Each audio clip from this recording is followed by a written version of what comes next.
Alarmism, hysteria, panic, use the mainstream media to spread lies and brainwash the herd, the global population, and make grown men, women and children cry in fear of a doomed future on Earth because of global warming.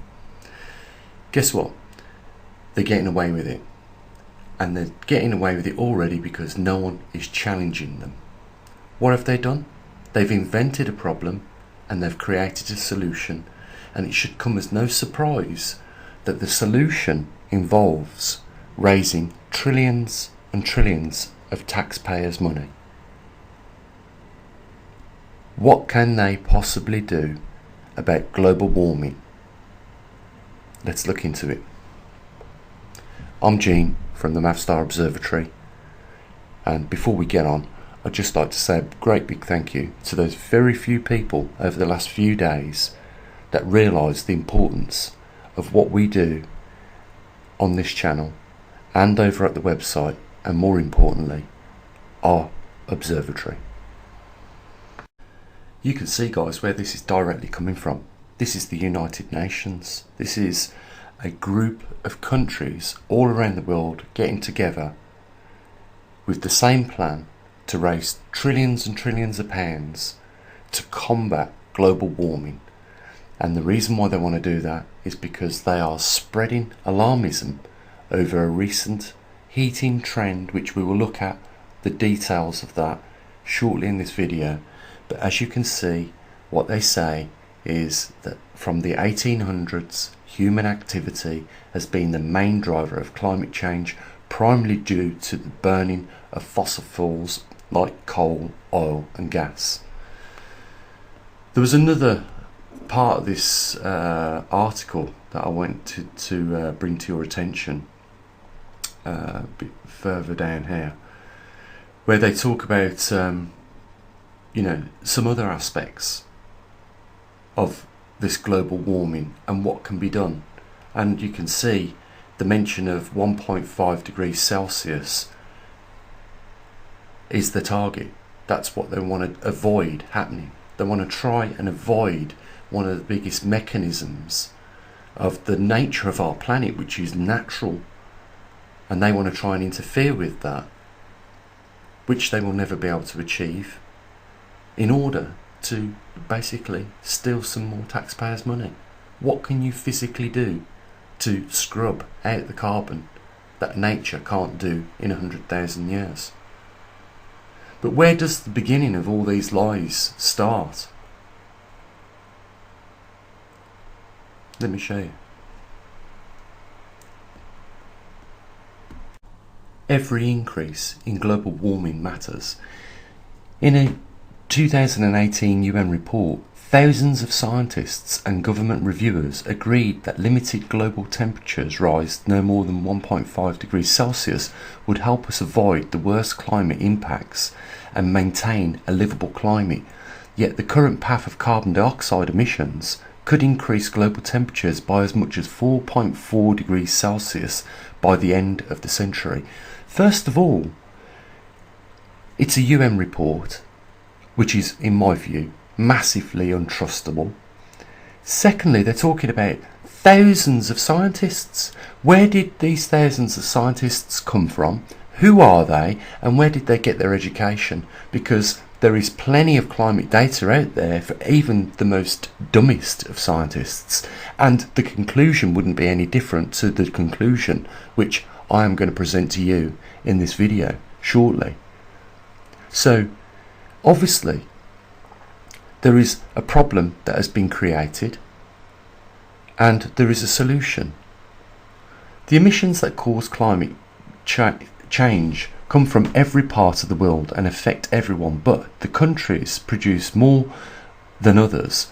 The 100 latest emitting countries generate 3% of the total emissions. The 10 countries with the largest emissions contribute to 68%. Everyone must take climate action, but people and countries creating more of the problem have a greater responsibility to act.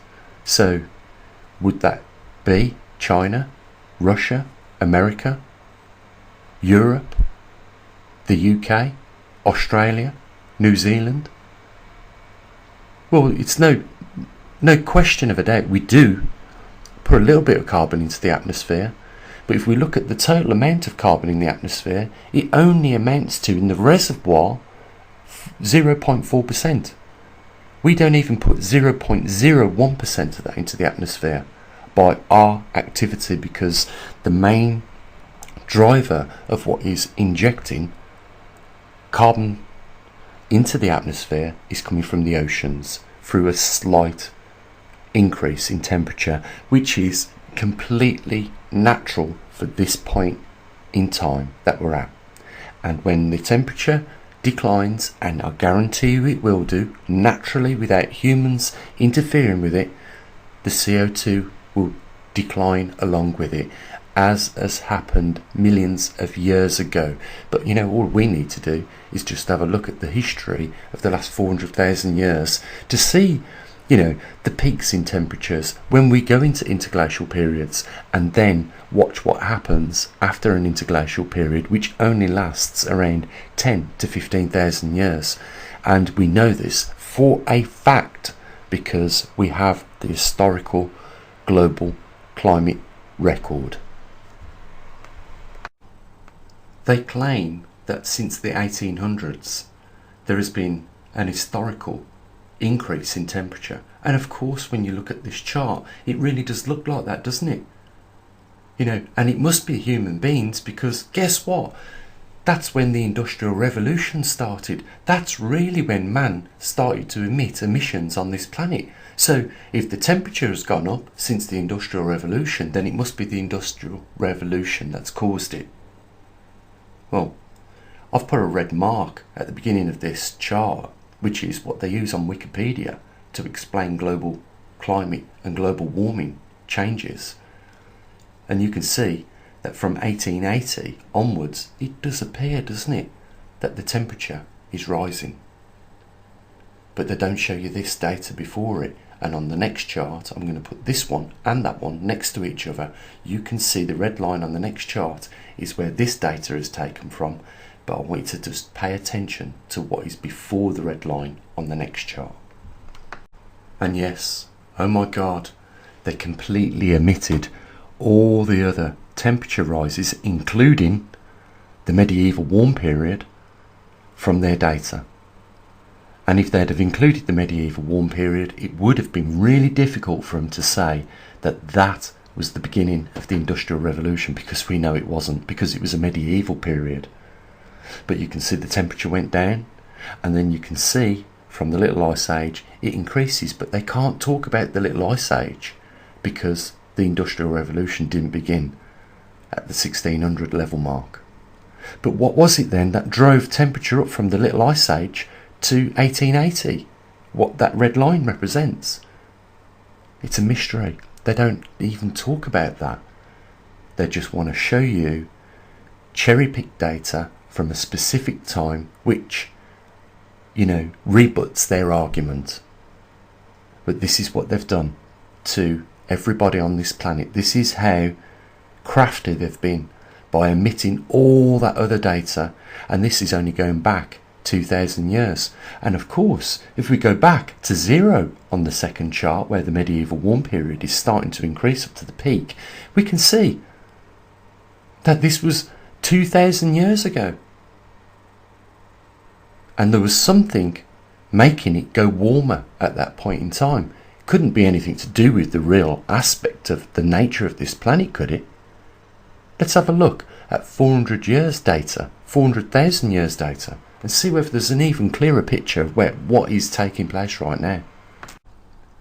Where are the thousands of scientists talking about the information that you are seeing before your eyes? This is 400,000 years of temperature and CO2.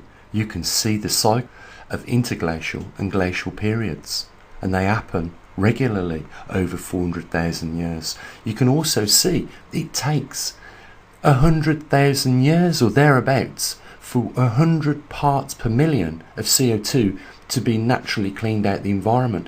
How long do you think the world's governments and the United Nations are going to take to clear it out? Because if it takes hundreds of thousands of years, they've just waxed the pockets rich with taxpayers' money for the foreseeable future, and this can go on for years and years and years, and nobody is going to talk about the previous peaks in climate, temperature and CO2. And you can see the Industrial Revolution couldn't even be fitted on this chart because it is such an insignificant time period with regards to climate and CO2. The truth and the facts are before you, and this should be shown to everybody in this world, and everyone should familiarise themselves with the lies that are being told to the global populace. We do face times that's truthful about climatic change, but it has got nothing whatsoever to do with man-made carbon being emitted into the atmosphere. Nothing whatsoever. And man can do nothing at all about the carbon that is already in the atmosphere. If you try and reduce it to 200 parts per million, you shut the biodiversity down of vegetation on this planet, and you kill human beings as well. It is psychopathic to even mention the thought of cleaning 100 parts per million out the atmosphere right now, because it makes zero difference to human beings and the well-being of humans on this planet. And men should not be crying about this, women should not be crying about this, and children certainly shouldn't be made fear of the future of the planet being destroyed because of the amount of carbon that is going into the atmosphere. These are sick puppies that we're dealing with. There is no thousands of scientists supporting their argument, because if there was, then we could give out degrees at universities to stupid people, and we don't even need to call them scientists. We can just say that they're geniuses. This is crazy times that we're living in, and people are being fleeced of their hard-earned money. Simple as that. But they're winning, guys, because they control the media, and therefore they're controlling the major narrative of people's thoughts. And we do have real concerned people on our planet because of the hysteria and the alarmism that these people have caused.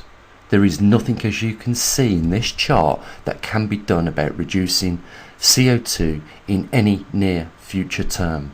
If the temperature is going to increase, it's going to be because of natural processes. As you can see, they have happened many more times before. This is just 400,000 years of history of our Earth. We could go back millions, and the cycles would continue going on, where CO2 rises, CO2 drops. You can see on this chart that climate and temperature is driving CO2. And when the temperature drops, guess what? CO2 follows. The horse is temperature, the cart is carbon, and it's not the other way around. And if any other scientist wishes to discuss this with me, feel free, get in touch, and we'll talk about it openly on a podcast. Bring even Brian Cox.